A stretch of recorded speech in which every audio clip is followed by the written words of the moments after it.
তো বিকেলবেলায় আমি বেনারস ঘুরতে চলে এসেছি গুরু রবিদাস গেট। শ্রী গুরু রবিদাস গেটে আমরা এখন আছি, ঘুরতে এসেছি। এখান থেকে সংকটমোচন যাব, সংকটমোচন থেকে তুলসী মন্দির, দুর্গা মন্দির যাব আমরা এখান থেকেই। দেখতেই পাচ্ছ আমি এখন আছি শ্রী গুরু রবিদাস গেটের সামনে। চলো তোমাদেরকে দেখাই শ্রী রবিদাস গেট।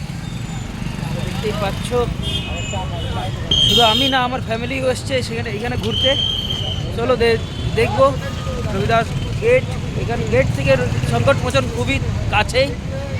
আমাদের প্রশাসনের যে লোক, পুলিশ প্রশাসন, তাদেরকে জিজ্ঞেস করে আমরা যাচ্ছি। সেখানে বললো এখান থেকে কিছুটাই দূরেই সবগুলোই মন্দির আমরা পাবো। এবার এখান থেকেও গঙ্গার আশিঘাট যাওয়া যাবে। তো তোমরা সব কিছু দেখতে পারো এসে। চলো যাওয়া যাক, আমি এখন ঘুরতে যাই, তোমাদেরকেও নিয়ে যাব। চলো। তো পিছনে আমার ফ্যামিলি, আমরা পুলিশ প্রশাসনকে জিজ্ঞেস করে পুরো এরিয়াটা আমরা জিজ্ঞেস করে নিয়েছি, কোন দিয়ে কী গেলে সুবিধা হবে, কোথায় কি কাছে হবে। তো এখানে অনেকগুলোই মন্দির আছে, যেখানে আমাদেরকে ইনফরমেশন দিল। এখান থেকেও আশিঘাট আমরা যাব, আশিঘাটে আরতি তোমাদেরকে দেখাবো। তো চলো আমরা এখন যাব সংকটমোচন মন্দির। চলো যাওয়া যাক। তোমরা গদলিয়া চক থেকে টোটো ধরে এখানে চলে আসতে পারো। তোমরা গদলিয়া থেকে বলবে টোটোওয়ালা বা যেতেই তোমরা আসো, যাদের আসবে বলবে শ্রী গুরুজি সন্ত রবিদাস গেট যাব। সেখান থেকে তোমরা সব রকম জায়গা ঘুরতে পারবে। ওটাই মেন জায়গা। ওখানে তুমি গেট দেখতে হবে। ওখান থেকে তুমি বিএচইউ ইউনিভার্সিটি যেটা আছে সেখানেও তোমরা যেতে পারবে। ওখানেও আমরা যাব আগামীকাল। তো চলো তোমাদেরকে দেখাবো আজকে সংকটমোচন আরও এই যে মন্দিরগুলো আছে সেখানে। চলো যাওয়া যাক। সংকটমোচন মন্দির চলে এসেছি। এখানে মোবাইল নিয়ে ঢুকতে দেবে না, প্রবেশ নিষেধ। মোবাইল বা ক্যামেরা নিয়ে সব কিছু নিয়ে প্রবেশ নিষেধ, সেজন্য চেষ্টা করছি। দেখো ভিতরটা, ভিতরে তোমরা এইভাবে যাবে। তোমরা পুরো চেকিং করে ঢোকাবে। তোমাদের সঙ্গে কিছু আছে, তোমাদের সঙ্গে কিছু যাচ্ছে কি নেই, সে যেরকম ফোন, ক্যামেরা, আদার্স কিছু যেগুলো হয়তো ডিসক্রিপশনে তার বারণ করেছে, সেই জিনিসগুলো।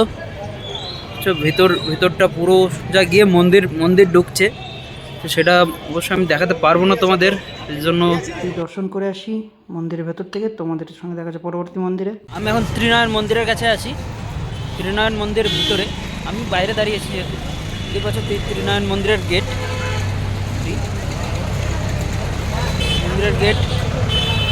এবং তুমি দেখতে পাচ্ছ একটা গাড়ি যাচ্ছে। ত্রিদেব মন্দিরের ভেতর, এখানে দেখো ভেতরে আমি ঢুকেছি।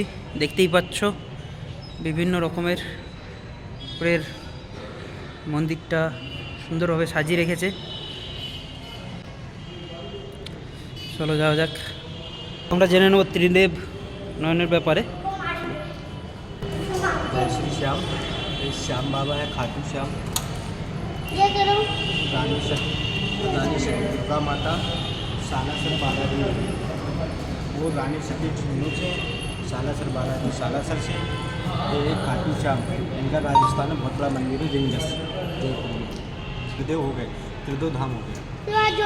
मंदिर अलग अलग जिला से है, यहाँ उनके स्थापित करके আবার চলে এসেছি পরবর্তী পরবর্তী মন্দিরে, দুর্গাকাণ্ড মন্দির। এখানে ফোন নিয়ে ঢুকতে দেবে না, তো ফোন ক্যামেরা যাই হোক সেখানে নিয়ে ঢুকতে দেবে না। সেই কারণে ভিতরটা আমি দেখাতে পারছি না, সেটা বাইরে থেকেই আমি পুরো মন্দিরটা দেখিয়ে দিচ্ছি। দেখতে পাচ্ছ তোমরা এই মন্দির এই মন্দিরের নাম হচ্ছে দুর্গাকাণ্ড মন্দির।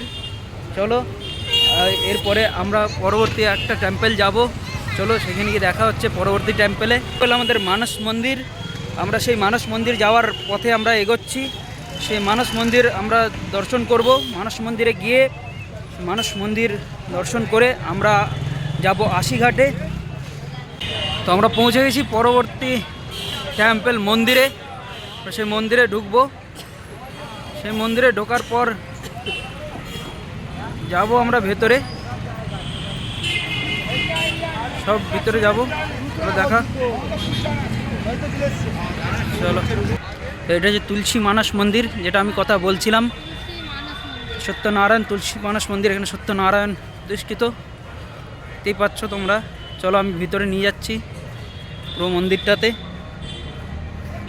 ধর্মীয় স্থান কাশী বিশ্বনাথ দেবভূমি বলে জানা যায়। এখানে এখানে সব দেবদেবীর প্রতিষ্ঠান, এখানে সব দেবদেবীর আরাধনা, সব দেবদেবী এখানে বিরাজমান। বারাণসী বা কাশীতে তোমরা দেখতেই পাচ্ছ, সেখানে নারায়ণ মূর্তি দেখতেই পাচ্ছ তোমরা। তারপরে আছে রাম দরবার, রাম দরবারের রামলালা, রাম লক্ষণ সীতা ও হনুমান এখানে উপস্থিত।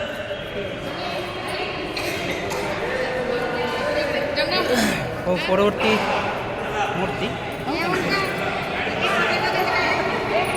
এটা হচ্ছে মা অন্নপূর্ণার মন্দির। তোমরা দেখতেই পাচ্ছ, ওখানে হয়তো আমি মা অন্নপূর্ণা দেখাতে পারিনি, বাট এখানে তোমরা দেখে নাও মা অন্নপূর্ণা মন্দির।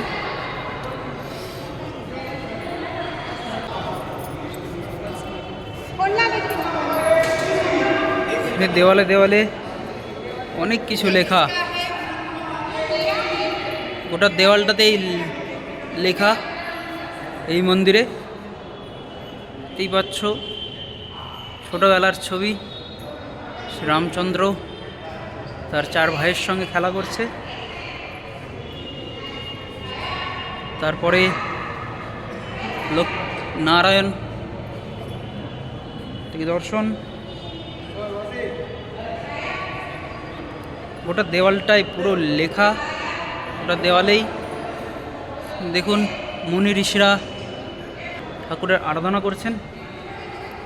এবং এখানে হনুমানজি, রাম লক্ষণ এবং বিভিন্ন গণেশ তাদের করা হয়েছে। দেখতে পাচ্ছ যখন রাম বনবাসে ছিল, বনবাসে থাকার পর তার ভাই তার চরণধুলি নিতে এসেছিল, কারণ সেই রাজ্যের রাজার চেয়ারে সে বসবে না, তার রাম ভাই বসবে, সেই জন্য সে তার চরণধুলি দিয়ে পাঠিয়েছিল। সেই চরণধুলি সেই রাজ্যের রাজা হিসেবে তাকে রাখা হয়েছিল। সো আমি তোমাদেরকে দেখালাম তুলসী মানস মন্দির। এর পরবর্তী স্থান আমরা যাব আশিঘাট, সেখানে চলো দেখা হচ্ছে আশিঘাটে তোমাদের সঙ্গে। সো আশিঘাটে দেখতে পাচ্ছ এখানে এই ঘাটগুলিতে আরতি করা হয়।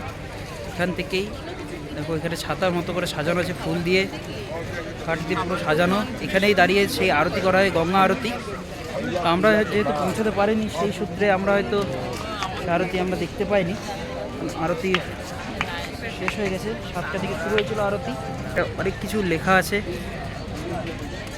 অনেক রকম, কত কিমি কোথায় কী আছে না আছে, কত কিমিতে আছে, কত কিলোমিটার সেই রাস্তা, মানে সবগুলোই এখানে ম্যাপের মতো তোমাদেরকে বুঝিয়ে দিয়েছে। একটা কী লেখা আছে যাই হোক, এইটা একটা ঘাট। দেখতে পাচ্ছ গঙ্গার ধারে সব স্টুডেন্টরা তারা গান করছে। কেন ভাই এখানে কবিরা কে, আমি মানবো কেন? তো চলে এসেছি আমরা মাতা আনন্দময়ী ঘাটে। আর ঘাটের মধ্যে পুরোটাই গঙ্গার ঘাট, সেখানে একটা ঘাটে ঘাটে আমি যাচ্ছি। তোমরা দেখতেই পাচ্ছ যেটা সকালে তোমাদেরকে দেখিয়েছিলাম সেই ঘাট, সেই ঘাটে বলেছিলাম যে সবসময় সেই চিতা জ্বলতেই থাকে। দেখতে পাচ্ছ এখনও সেই চিতা জ্বলছেই। এটা হরিশ্চন্দ্র ঘাটে চিতা জ্বলতেই থাকে। দেখতেই পাচ্ছ অনেক সাধু সন্তরা এখানে সাধনা করছে এই চিতার সামনে, তার সাধনা চালিয়ে যাচ্ছে। দেখতে পাচ্ছ এখানে রাজা হরিশ্চন্দ্রর মূর্তি দিয়ে নিজের ছেলেকে নিয়ে এসেছিল এখানে, রাজা হরিশ্চন্দ্র এটা এগুলো দিয়ে নিয়ে এসেছিলো। দেখতেই পাচ্ছ, দেখো ছবি দিয়েও ওখানে দেখিয়েছে হরিশ্চন্দ্র, হয়তো রং চলে গেছে বাট তাও দেখিয়েছে, দেখতেই পাচ্ছ আমরা এখানে তার চিতা জলে। গিরি কেদারেশ্বর, চলো কেদারেশ্বর মন্দিরে আমরা ঢুকবো, প্রবেশ করছি। নেক্সট টেম্পল তোমাদেরকে আমি দেখাই। আশিঘাটের মধ্যেই সেই টেম্পলটা পড়ছে এই মন্দির। আশিঘাট থেকে আস্তে আস্তেই একটি ঘাটে তোমরা এই টেম্পল পাবে। কী নাম বললো, যাই হোক আমার মনে নেই এখন নামটা, আবার নাম গুলিয়ে গেছে। তো চলো যাওয়া যাক সেখানেই, তোমরা পারলে পড়ে নিও। अरे कहना क्या चाहते हो? দেখতেই পাচ্ছ এই মন্দির পরিষ্কার হচ্ছে, সেই জন্য হয়তো আমরা ভিতরে উঠতে পারছি না। তো দেখতেছো মন্দিরের ভেতরে এরকম একটা কোনো দেবদেবী নেই যে সেই দেবদেবীর দর্শন আমরা পাবো না। মাতা বৈষ্ণব দেবীর মূর্তি, আর মাতা বৈষ্ণব দেবীরও দেখে নিয়েছি। এই প্রথমবার এই বাংলায় লেখা দেখলাম বেনারসে এসে, খুবই ভালো লাগলো, বাংলায় লেখা। ভাই ভবতারিণীর মন্দির। বেলুন দাদা, বেলুন বেলুন। 108টা প্রদীপ জ্বালিয়ে এখানে শান্তি কামনা বা হয়তো দোষ কাটাচ্ছেন, এখানে সেই কাজটি করে দেখতে পাচ্ছেন এত সুন্দরভাবে সাজিয়েছে। ভাই আমাকেও ঢাকাতে নে ভাই, ঠান্ডা লাগছে, সেটা দেখো ঢাকার ভিতরে ঢোকার চেষ্টা করছে। চলো, এটি হচ্ছে জ্ঞান সরোবর। চলো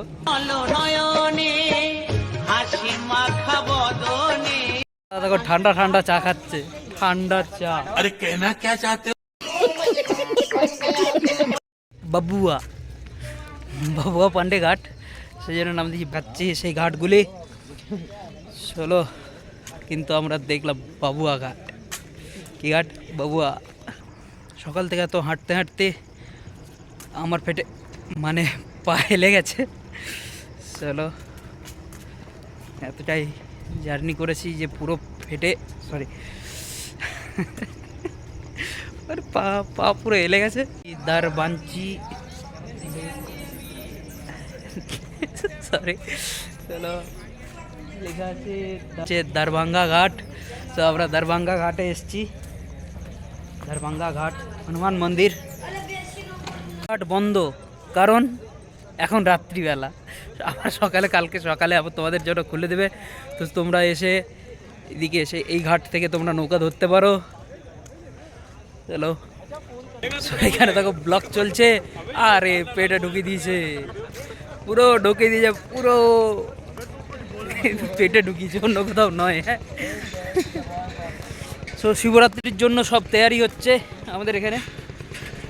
শিবরাত্রি কোন কোন জায়গায় ব্যথা গো বান্ধবী ললিতা, বান্ধবী ললিতা, তোর কোন কোন জায়গায় ব্যথা গো বান্ধবী ললিতা। এখন ললিতা ঘাটে আছি, এখন কোনো জায়গায় ব্যথা নেই।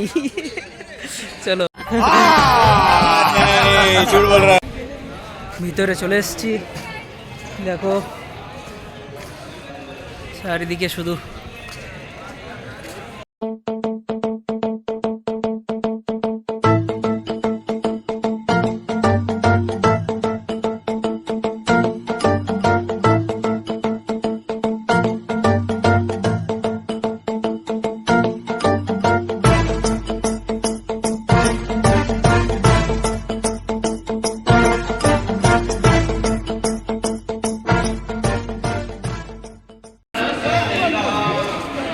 চ্যানেল প্রাণেশ্বর আরপিএইচের সঙ্গে তোমরা জুড়ে থাকো। সাবস্ক্রাইব করে পাশে থাকা বেল আইকনটিকে টিপে আমার সঙ্গে সবসময় থাকো, যাতে আরও নিত্য নতুন ভিডিও তোমাদের কাছে পৌঁছাতে পারি এবং গোটা ভিডিওটাই তোমরা ভালোভাবে দেখতে পারো। সেই জন্য আমার সঙ্গে তোমরা জুড়ে থাকো এবং অনেক অনেক শেয়ার করো। অবশেষে এত ট্রাভেলিং করার পর আমরা চলে এসেছি খাওয়া দাওয়া করতে। দেখতেই পাচ্ছ এখানে থালি সাজাচ্ছে, 50 টাকা থালি। আবার নিয়ে নিয়েছি, খেয়ে দেখি খাবারটা কেমন খেতে।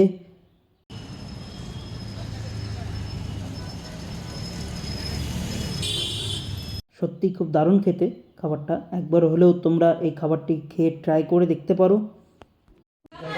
এত ট্রাভেল করার পর খাওয়া দাওয়ার করে আমি রুমে চলে এসেছি।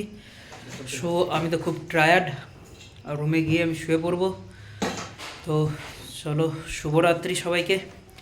আর প্রাণেশ্বর RPH সঙ্গে জুড়ে থাকার জন্য চ্যানেলটিকে সাবস্ক্রাইব করে দাও, পাশে থাকা বেল আইকনটি টিপে আমার সঙ্গে সবসময় জুড়ে থাকো আরও নিত্য নতুন জায়গা দেখানোর জন্য। চলো, শুভরাত্রি, গুড নাইট সবাইকে, টাটা।